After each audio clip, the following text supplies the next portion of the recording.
Lesson 94, Public Speaking 2.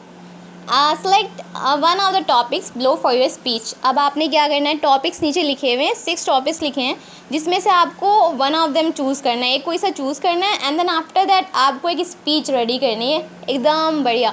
क्योंकि अब आप स्पीच रेडी कैसे करोगे, स्पीच जो कि लेसन 93 है ना, जो कि मैं ऑलरेडी एक्सप्लेन कर चुकी हूँ, उस वीडियो पे आप जाके देख सकते हो कि कैसे आपको अपनी स्पीच बनानी है। ठीक है, अब नीचे आप देख सकते हैं यूज़ द चेकलिस्ट।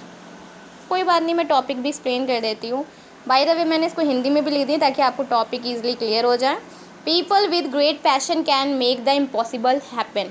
तो जो लोग जिनके पास ग्रेट पैशन होता है वो कुछ भी इम्पॉसिबल कर सकते हैं। ठीक है, we come a long way, let me show you where it is. Okay, so you can take a screen shot from here. आप यहाँ से स्क्रीनशॉट ले सकते हो। जितने भी इंग्लिश में टॉपिक्स लिखे मैंने यहाँ पे हिंदी में लिख दिए हैं ताकि आपको इजीली अंडरस्टैंड हो जाए। ठीक है, ना you can take screenshot from here. और नीचे आंसर्स भी लिखे हैं जो कि थोड़ा बाद के हैं बट अभी मैंने आपको दिखा दिए।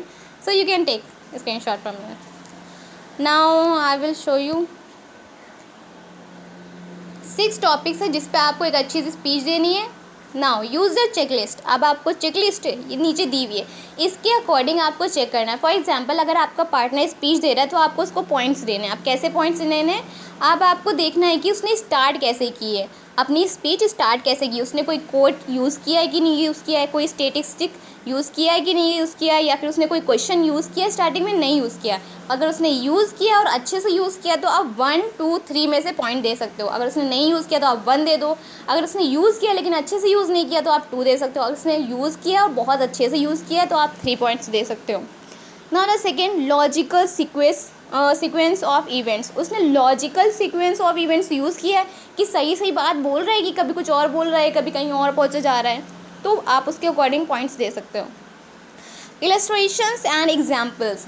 अब आपको ये बताना है कि वो जो पर्सन स्पीच दे रहा है उसने कोई एग्जाम्पल ऐसा यूज़ किया है जिससे उसकी बात अच्छे से समझ में आए। अगर यूज़ किया तो आप 3 पॉइंट्स दे सकते हो या फिर अपने अकॉर्डिंग पॉइंट्स दे सकते हो। Attention grabbing. उसकी स्पीच ऐसी है कि लोग उसी को देख रहे हैं, उसी की बात सुन रहे हैं। ये तो नहीं हो रहा है ना कि और बच्चे दूसरों से बात करने में बिजी हैं, उसकी स्पीच ही अच्छी नहीं है, तो अटेंशन ग्रैबिंग है कि नहीं है, तो उसके अकॉर्डिंग आपको पॉइंट्स देने हैं। And then eye contact and body posture. अब वो आई कांटेक्ट कर रहा है कि नहीं कर रहा है, वो अपना बॉडी पोस्चर मेंटेन कर रहा है कि नहीं कर रहा है। इट मीन्स जब वो स्पीच दे रहा है तो लोगों से आई कांटेक्ट, आंखें मिला रहा है कि नहीं मिला रहा है, वो अपने हाथ यूज़ कर रहा है कि नहीं कर रहा है, वो थोड़ा टहल के बात कर रहा है कि नहीं कर रहा है, बस एक जगह पे एकदम स्ट्रेट खड़ा हो गया just like attention and then वो ऐसे बोल रहा है, तो उसका बॉडी पोस्चर कैसा है। Now clear speaking. वो जब स्पीच दे रहा है तो उसकी बात समझ में आ रही है कि नहीं आ रही, उसके वर्ड्स जो हैं वो एकदम क्रिस्टल क्लियर हैं कि नहीं है। Now the last second one, conclusion. उसने जो अपनी स्पीच दी उसमें लास्ट में कंक्लूजन उसने दिया कि नहीं दिया, क्योंकि कंक्लूजन ही मेन होता है कि उसने उसका कहने का मतलब क्या था। उसने इतनी बड़ी स्पीच दी तो वो कहना क्या चाहता है अपनी स्पीच से। Now the last, total out of 21। अब आपने जितने भी मार्क्स दिए सब में यहाँ पे कैलकुलेट करके आपको लिख देना है। एंड देन यहाँ पे एक स्टोरी है जिसके अकॉर्डिंग आपको सारे क्वेश्चंस के आंसर देने हैं। My wonderful family. I live in a house near the mountains. मैं रहता हूँ एक घर में जो कि पहाड़ों के करीब है। I have 2 brothers and 1 sister.